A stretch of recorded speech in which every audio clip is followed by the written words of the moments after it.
Mahilig ba mga jowa nyo magkape dyan? Dalhin nyo sa India. Ito na special pastry shop, street food shop, niinsan ko yan.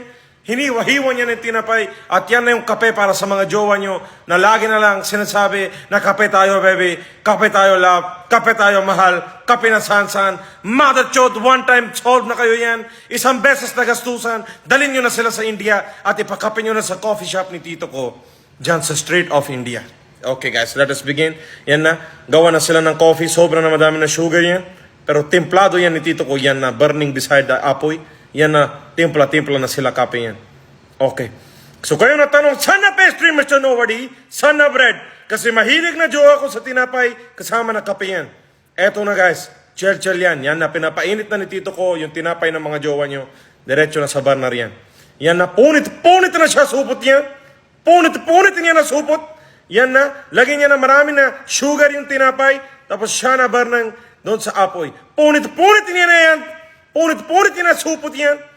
Lagyan na siya salt, sugar na yan. At yan na, burning na siya. Najaryo-jaryo yan na. More sugar. Sugaring na insan ko yan. At binaburning na sa apoy. Slicing, cutting na yan. Yan na.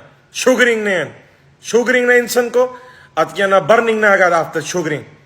Yan na. Sobra na talented. Knife lang sa kalam. Cutting na ni pinsan ko yan. Sobra na galit. Sobra na dami order ng mga jowa nila yan. Yan na yung kape ng mga jowa nyo. Dalhin nyo sa India guys. Doon nyo sila ipakape, mother chod. Lagi na lang sila nagtatampo sa inyo kasi hindi nyo binilan ng kape. Hindi nyo sila nilabas na walang kape. Idala nyo sa nila sa India, mother chod. Street of India. Dalhin nyo sila doon kayo magkape, mother chod. Yan na. Naglalagay na ng kape si tito ko yan. Yan na. Yan na. Cutting na ni tito yan. Sobra na siya galit kasi sobra na madami na insan ko na nagdala ng jowa nila doon. Yan na. Sobra na. Galit na tito ko yan, mother chod. Yan na yung kape ng mga jowa nila.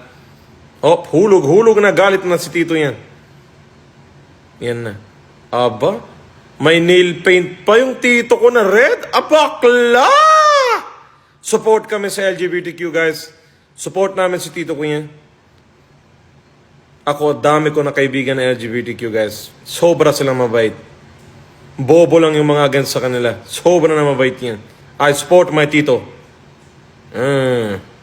Serving niya na yung mga jowa nyo na gusto na kape-kape na lagi yan. Yan na.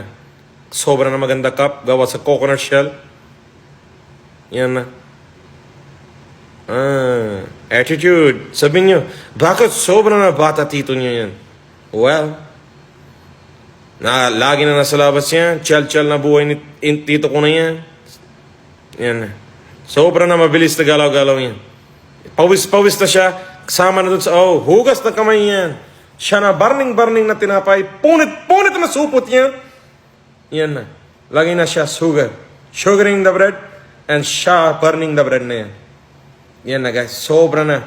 Yan mga jowa nyo na mahilig sa pastry tayo, baby. Labas tayo. Bili tayo kape, baby. Baby, ako nandito work. Can you please drive through coffee, baby? Mother chod!